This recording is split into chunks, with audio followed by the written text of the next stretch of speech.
Lab Week 2 is all about static and dynamic characteristics of signals.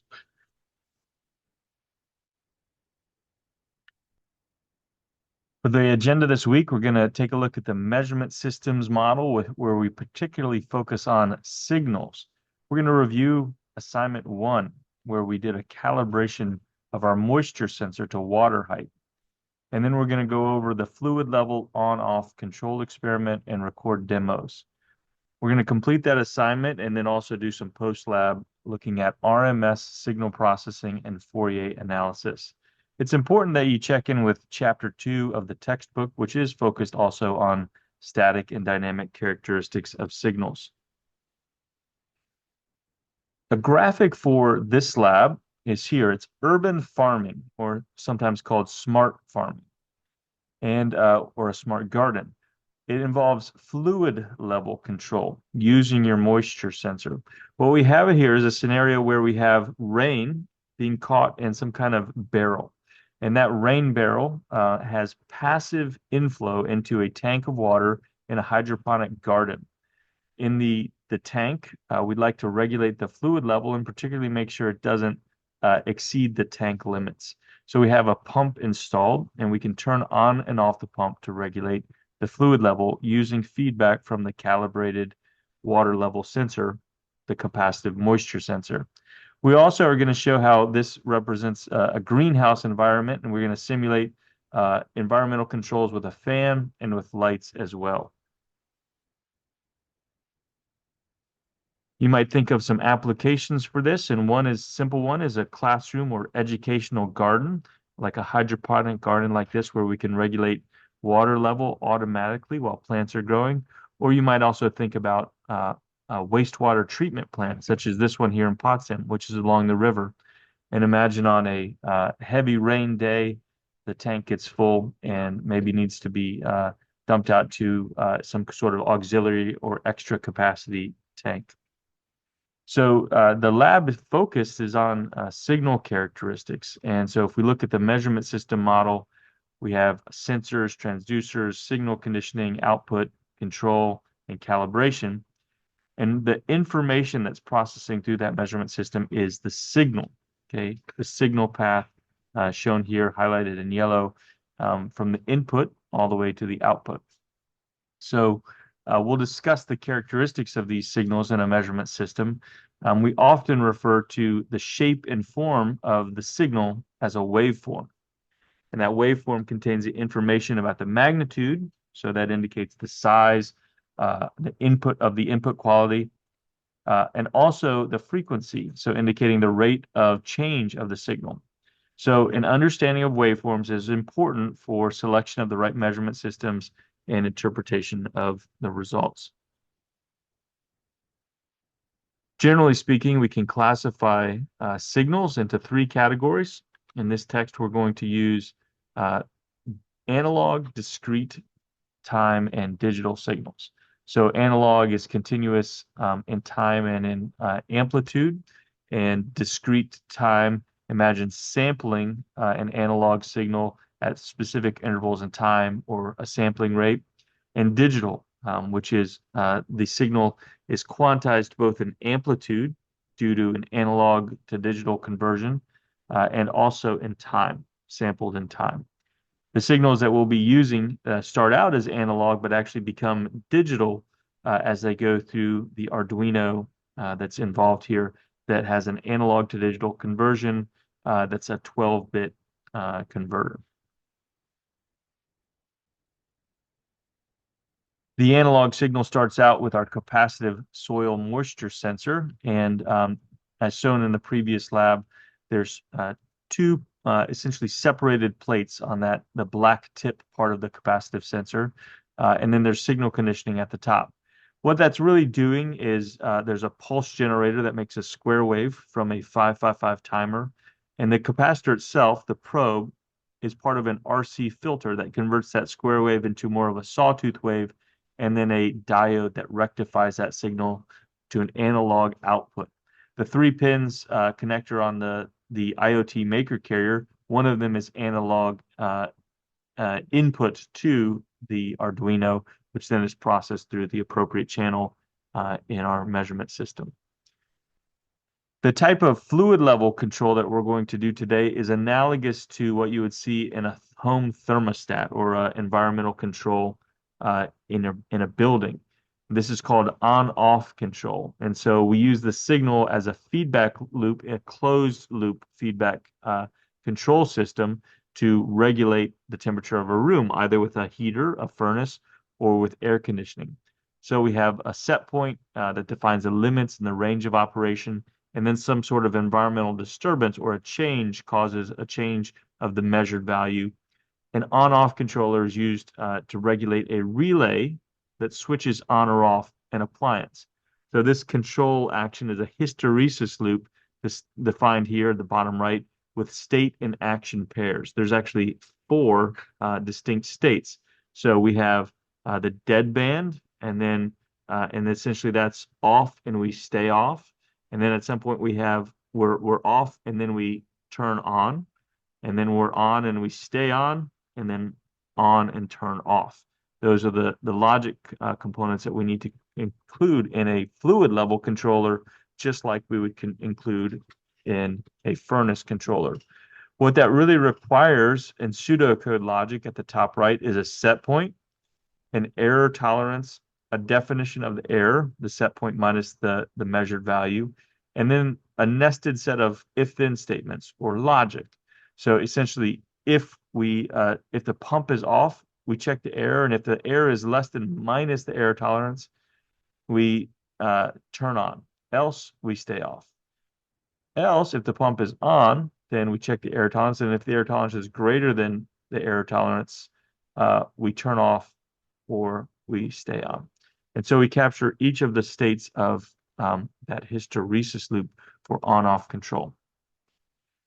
The measurement system components that we're going to use today are very similar to what we had in the previous lab, except we've added a few things. We're going to have a pump, a small pump that looks like this, and some tubing that connects to that. We'll also have a couple small fans, and these are brushless motor fans. So please note that the polarity of them, the red versus black, matters. Red needs to be positive on our battery.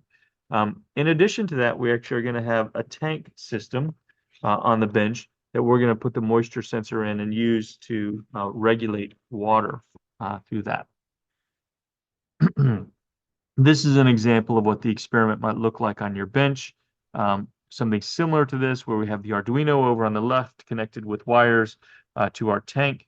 The tank has a ruler on the side, so we roughly can see what water height we have.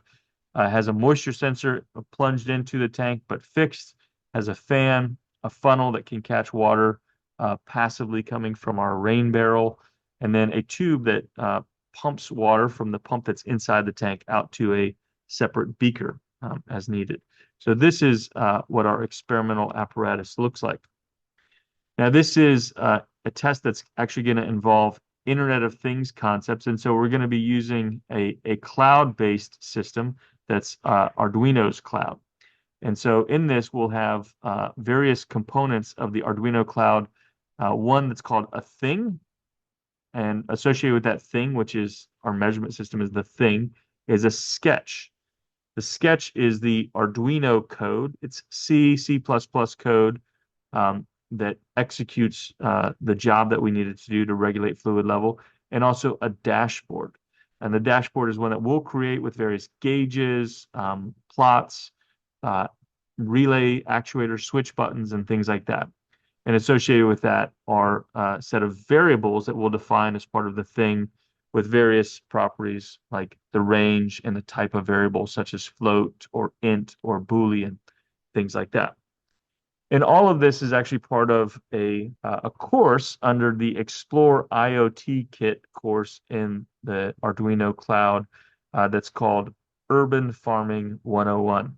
In some cases, they call it Smart Garden. Either one, they're basically the same. So we're going to implement the dashboard for urban farming, and then we're going to expand on that, build from that to then implement our tank water level controller using our moisture sensor. We're also going to be running this over the cloud, over the air. And so this wireless apparatus happens through either Bluetooth or Wi-Fi, which are enabled on the Arduino. We're going to use Wi-Fi and a battery, 3.7 volt lithium ion battery that will enable our measurement system to be portable. Now, normally there is a USB connection that we use to program the Arduino, and that's a serial port communication, but we can actually communicate also over the air. We're going to be using the Wi-Fi network in lab, and on each of your stations, there's information about how to log into the Clarkson Wi-Fi lab Wi-Fi network, which has a particular name and password shown on your benches. The relays are the new part of making this control system work, and they're really just solid state switches, the little white boxes on the back of the Arduino carrier that we can then connect to pumps and fans.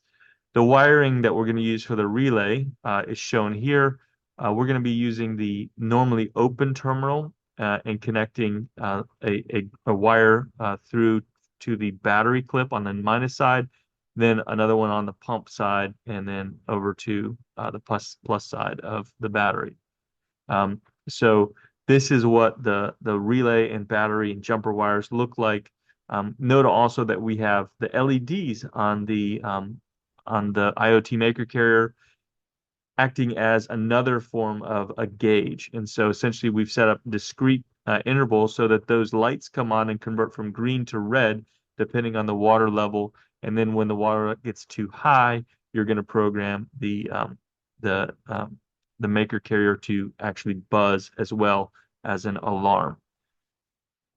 So if you're not familiar with breadboards, essentially it's pretty simple. The breadboards have continuity across the pins that are adjacent to one another on the left and right side of the gutter, the main thing in the middle here. And then on the left and right side, the red and blue, there's what are called rails, and those are for usually for power to be connected for that. So continuity across here, and you can put in jumper wires or pins as needed to prototype circuits with a breadboard.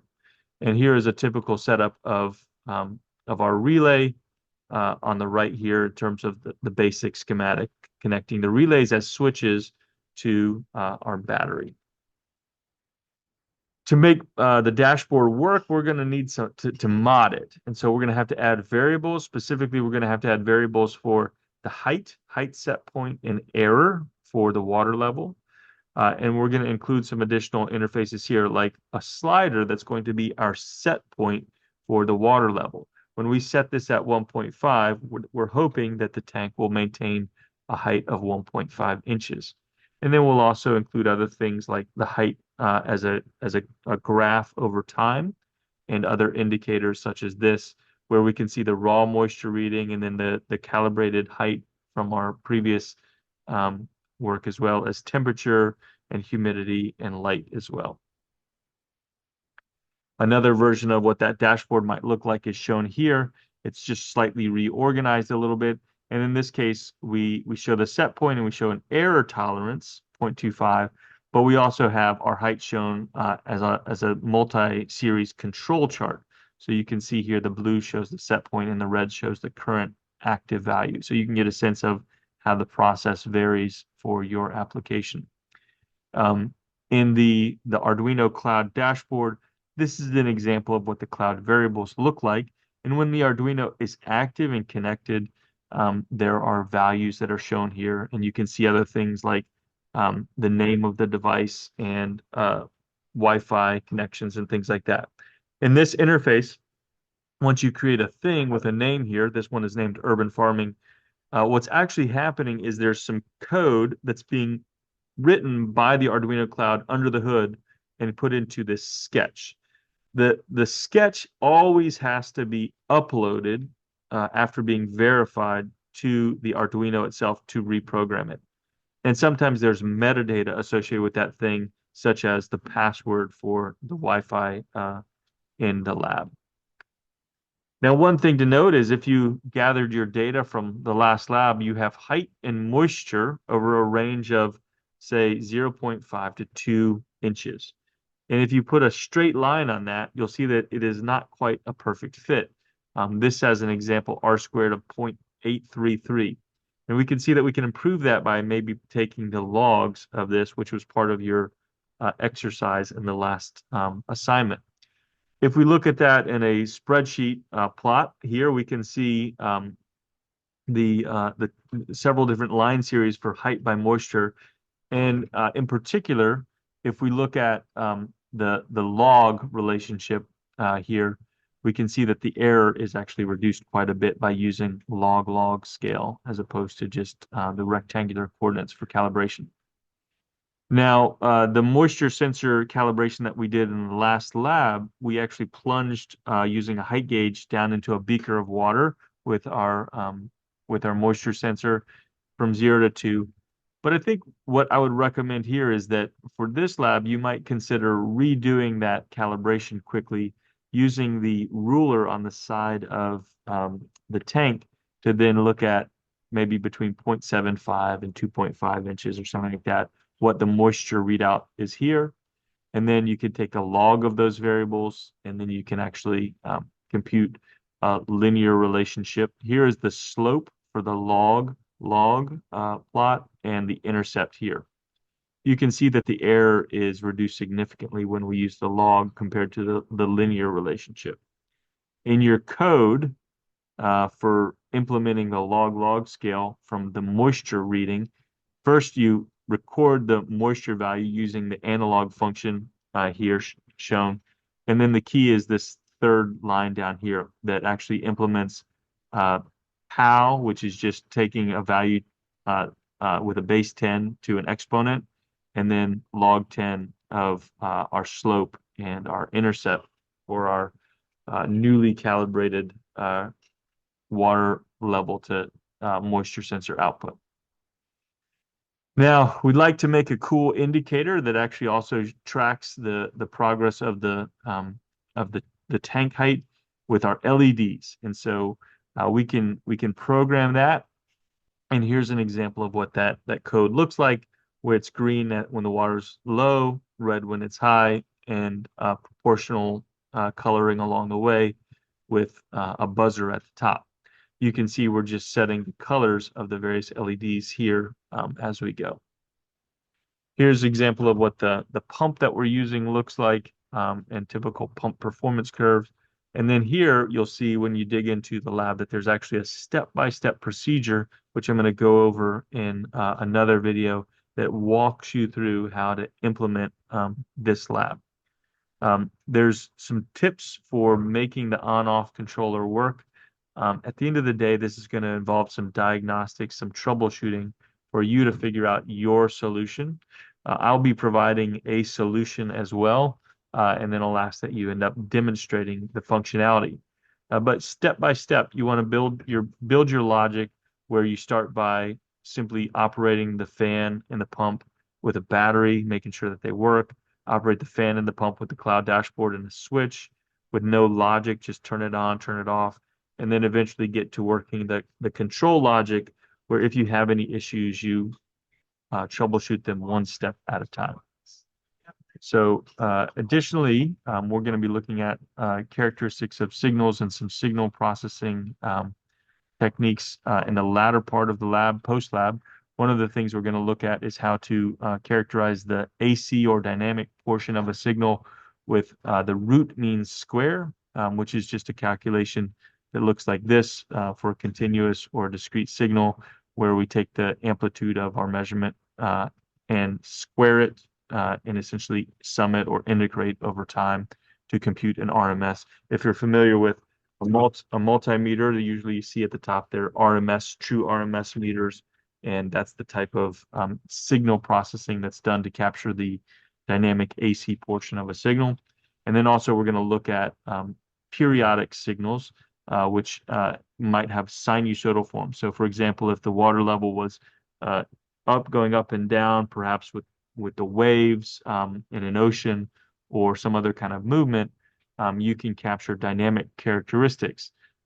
If a signal is aperiodic, it doesn't have any regular um, uh, uh, repetitive components to the signal, such as like a step or a ramp. And a signal is completely just really non-deterministic. It has no discernible information related to time in it. Might be a little bit more noisy looking. But there's some important analysis that can be done looking at a signal from the frequency spectrum, where we can decompose from a signal the various representative frequency components of that signal. And we can think about how a prism can spread light into different spectrums at different wavelengths, or maybe you can think about a guitar string and how you can see the various frequency components of different strings as they're plucked and different harmonics. Um, so we might see this kind of signal in maybe accelerometers that look noisy when we just look at them from a time perspective. But when we look at them from a frequency perspective, we actually can see perhaps spikes in maybe sources of noise that come from a specific source at specific frequencies. So to demonstrate some of the frequency analysis, we're going to do a post-lab Fourier analysis tutorial. And the Fourier analysis tutorial has a Fourier series and a fast Fourier transform. And essentially the concept with this tutorial is to try to experimentally generate a square wave using a continuous wave that has a sum of various frequency signals that are combined. And so what we'll see is that we can represent a square wave closely by a sum of sine waves. And then we'll also see that we can use a process called a fast Fourier transform to automatically extract out the amplitudes associated with specific frequencies for a signal like this. So that is the summary of Lab Week 2. And we're going to continue on in another video with actually a tutorial of walking through how to do this lab.